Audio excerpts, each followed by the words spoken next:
ஒரு தகவல் தொகுப்பு. திருநெல்வேலி தென் தமிழகத்தின் மிக பழமையான நகரங்களில் ஒன்று.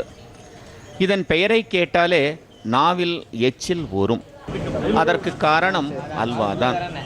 கதிரவன் மறையும் மாலை நேரத்தில் நெல்லை நகரின் குறிப்பிட்ட கடைகளில் வழுக்கும் வாழை இலையில் நெய் ஒழுக அல்வாவை கையில் ஏந்தி லாவகமாய் வாயில் போட்டு சப்பு கொட்டி சாப்பிடும் கூட்டத்தை தினமும் பார்க்கலாம்.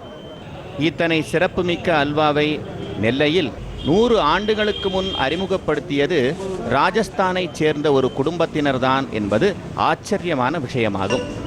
இவர்கள் இன்றும் நெல்லை டவுனில் அல்வா கடை நடத்தி வருகிறார். இந்த அல்வாவை தயாரிப்பது தனிக்கலை என்றே சொல்லலாம்.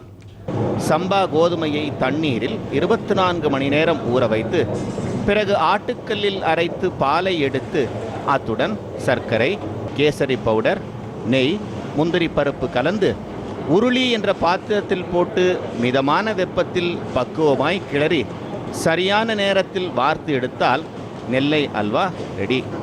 இந்த அல்வாவின் சுவைக்கு தாமிரபரணி தண்ணீரும் ஒரு காரணம் என்கிறார் அல்வா கடை உரிமையாளர். கிட்டத்தட்ட 90 வருஷம் 100 வருஷமாக நம்ம கடை நடந்துகிட்டு இருக்கு.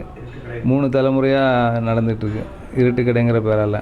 அப்புறம் இந்த அல்வா டேஸ்ட்டாக இருக்குன்னு மெயினான காரணம் நாங்கள் நினைக்கிறோம் தாமிரபரணி தண்ணி தான் அப்படின்னு நினைக்கிறோம். நாங்கள் அதை நம்புகிறோம். அப்போ கீ நல்ல நெய்யாக போடுதோம். இந்த அல்வாவின் ருசியை அறிந்தவர்கள் நெல்லைக்கு வந்தால் அல்வாவை தவறாமல் வாங்கி செல்கிறார்கள். நான் ஓசூர்லேருந்து வரேன் சார். இங்கே அல்வா ரொம்ப ஃபேமஸ். நாளைக்கு ஊருக்கு போகிறனால இங்கேருந்து அங்கே இருக்க ரிலேஷனுக்கு எல்லாத்துக்கும் இங்கேருந்து நெல்லை அல்வா ஃபேமஸ்னால வாங்கிட்டு போகிறேன். நான் மற்ற ஊர் அல்வாவோட இந்த ஊர் அல்வா நல்லாயிருக்கு. விரும்பி சாப்பிட்றோம் எல்லோரும். இது எங்கள் ஊர் மக்களுக்காக வாங்கிட்டு போகிறேன், எங்கள் வீட்டுக்காக வாங்கிட்டு போகிறேன்.